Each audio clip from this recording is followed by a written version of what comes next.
Em Mateus capítulo 6, versículo 12, Yeshua diz a seus discípulos para orar: perdoa-nos as nossas dívidas, assim como nós perdoamos os nossos devedores.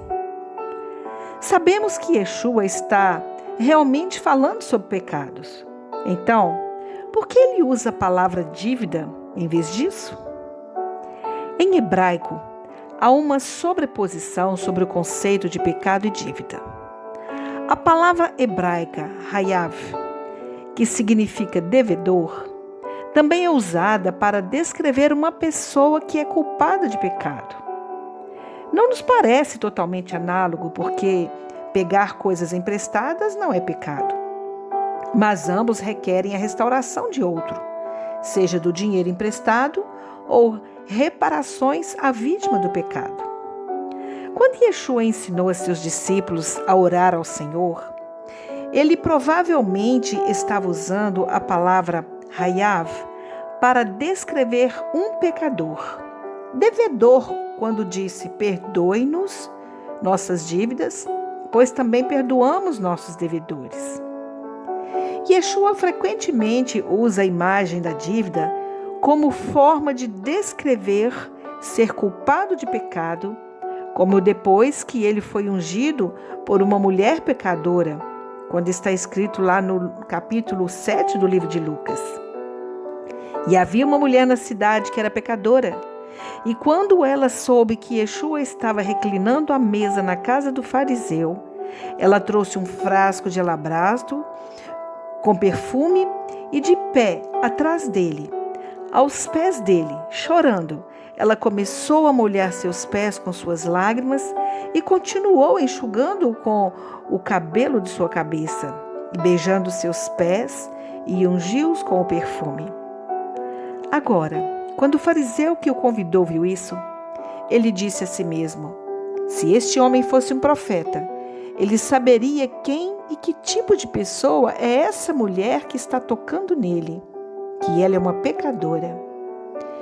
E Yeshua respondeu-lhe: Simão, tenho uma coisa para te dizer. E ele respondeu: diga, Senhor.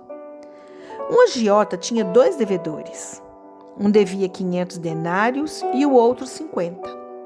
Quando eles não puderam pagar, ele gentilmente perdoou os 2. Então, qual deles o amará mais? Simão respondeu e disse: suponho que é aquele a quem mais perdoou. Na parábola de Yeshua, ele compara o pecador ao devedor. Ele também faz isso na parábola do servo impiedoso, quando o servo tem uma dívida para com o rei que nunca poderá pagar. O rei ordenou que ele fosse vendido, assim como sua esposa e filhos, para pagar a dívida que devia. Quando o devedor pleiteou com o rei perdoou-lhe a dívida, até que o outro homem fosse preso por não pagar uma dívida menor com ele. Quando o rei ouviu sobre isso, ele o prendeu até que ele pagasse tudo o que devia, uma quantia tão grande que ele nunca poderia esperar pagar em sua vida.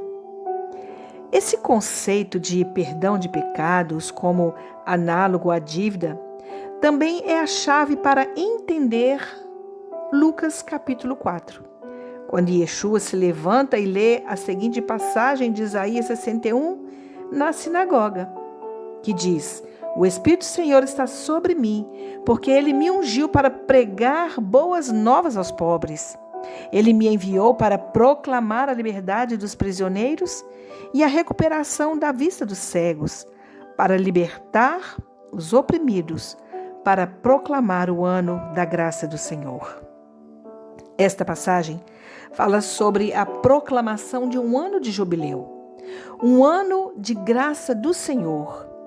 Durante o ano do jubileu, todas as dívidas seriam perdoadas e a terra que uma família em Israel teve que vender em uma época de fome poderia ser reclamada por eles. O jubileu tinha um objetivo principal: sustentar os pobres que se endividaram ou perderam suas terras para que pudessem recomeçar.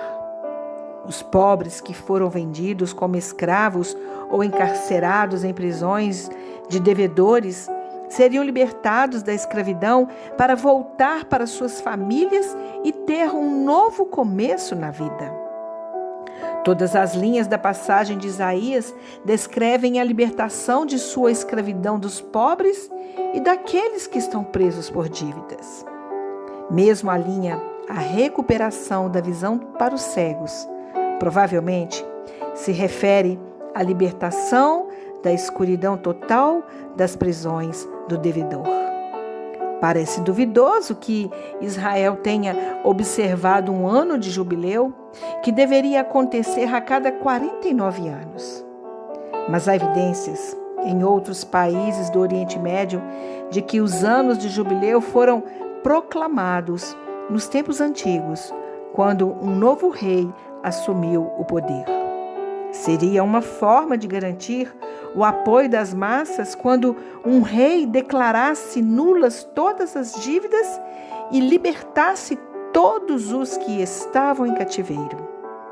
Curiosamente, os profetas e rabinos associou o ano de jubileu com a vinda do Messias. A imagem principal do Messias era que ele seria um rei como Davi. Então, assim como os novos reis de outros países declararam um jubileu, quando chegaram ao poder, o rei messiânico também o faria. Ao longo do ministério de Yeshua, ele usa as imagens do ano de jubileu.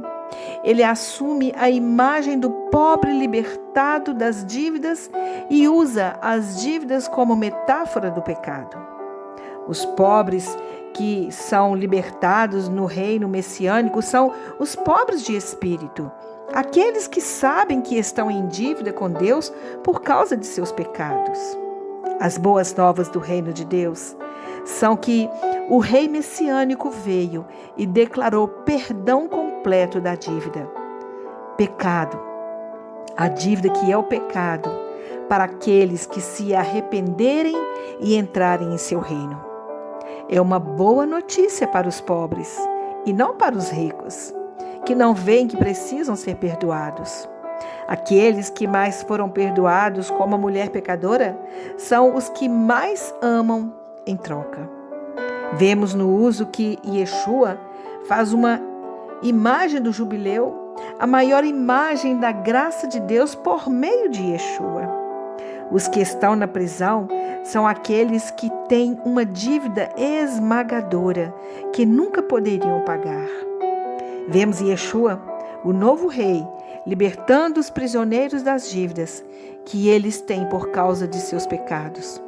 Por meio da obra que Yeshua na cruz, aqueles que se tornaram parte de seu reino recebem o perdão de uma dívida que não podem pagar por si próprios e a chance de recomeçar uma nova vida. Baruch Hashem, que o Eterno te abençoe e que você possa sentir e receber o perdão de Deus. Querido Deus, assim como a tua palavra diz, perdoa as nossas dívidas, para que nós possamos também ser perdoados. Essa é a nossa oração.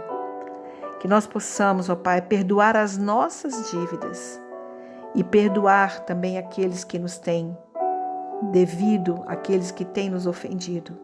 Que nós possamos verdadeiramente ter o nosso coração como o coração do Senhor Yeshua, um coração perdoador. E assim como nós recebemos o perdão dele, que nós também possamos perdoar com a mesma medida. Eu oro em nome de Yeshua HaMashiach. Amém.